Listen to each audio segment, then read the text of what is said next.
संत तुकाराम महाराजांची पालखी आज यवतमध्ये मुक्कामी आहे आणि यवतमध्ये मुक्कामी विसाव्याला जाण्या अगोदर मंत्री संजय शिरसाट यांनी संत तुकाराम महाराजांच्या पालखीचं दर्शन घेतलंय। साहेब, पालखीचं दर्शन घेतलंय, काय मागितलं? हे बघा, दर्शन घेतल्यानंतर इतकं समाधान भेटलं की मागाची काही इच्छाच राहिली नाही। एक तर लाखो लोक मी पाहत होतो, लांबपासून जी लाईन लागलेली, अत्यंत वयोवृद्ध लोक, जवान मुलं मुली, म्हातारे माणसं, हे इतक्या प्रेमानं आणि काहीच कशाची चिंता नाही। अरे जे माऊलीच्या दर्शनाला येतात त्यांना चिंता नाही, ते काही मागत नाही, तर आमच्यासारख्या पुढाऱ्यांनी काय मागितलं पाहिजे? आम्हाला फक्त त्यांचं असलेलं त्यांना समाधान मिळो, त्यांचं आरोग्य चांगलं राहो आणि ते सुखामध्ये हे दर्शन घेऊ। हा पालखी सोहळा माझ्या आयुष्यातला सर्वात देखणा प्रसंग किंवा चांगला प्रसंग मी मानतो। आता पालखीसोबत तुम्ही पुढे पुढे चालत चाललेला आहे, कुठपर्यंत चालणार आहे साहेब? जेवढं शक्य होईल तेवढं चालू जरूर, परंतु आता मी यावर्षी जे आहे ना, या दिंड्यासाठी एक वेगळं घोषणा सुद्धा केली आणि तसं केलंही। गेल्या वेळेला जे मुख्य दिंड्या आहेत 10, ते व्यतिरिक्त 1109 दिंड्याला आम्ही 20,000 रुपये प्रत्येकी दिले होते। या वेळेला मी 1400 दिंड्यांना दिलेत 20,000 रुपये आणि आणखीनही लागले तर मी माझा मानस आहे।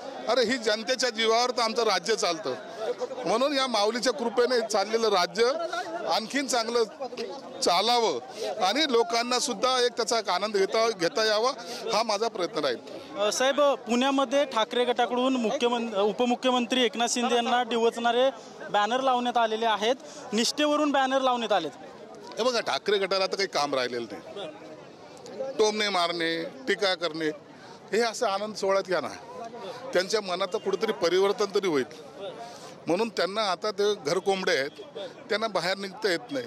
ही जनता आहे ना, ही जनता ठरवत असते तुम्हाला कोणत्या खुर्चीवर बसवायचं आणि कुठून उतरवायचं, म्हणून त्यांना आता टोमणे मारू द्या, टीका करू द्या, आम्ही आमचं काम करू।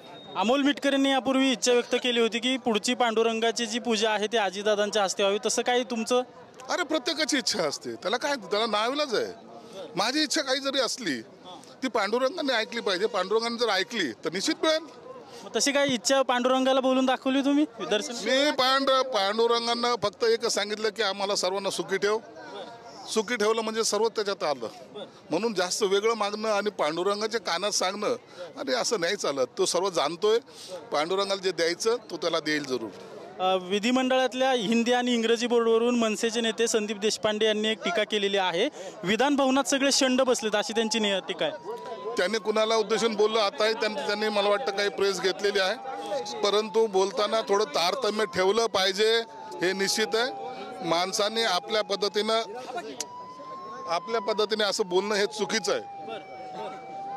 साहेब, मेधा कुलकर्णी ज्या खासदार आहेत त्यांनी पुण्यातील रेल्वे स्टेशनला थोरले बाजीराव पेशव्यांचं नाव द्यावं अशी मागणी केली।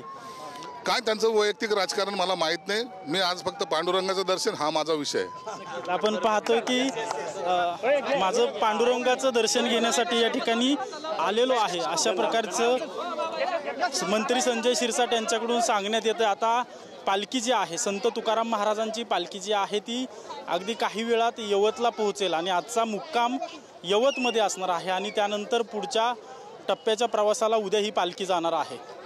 कॅमेरा पर्सन विशालसह अजिंक्य धायगुडे, TV9 मराठी, पुणे।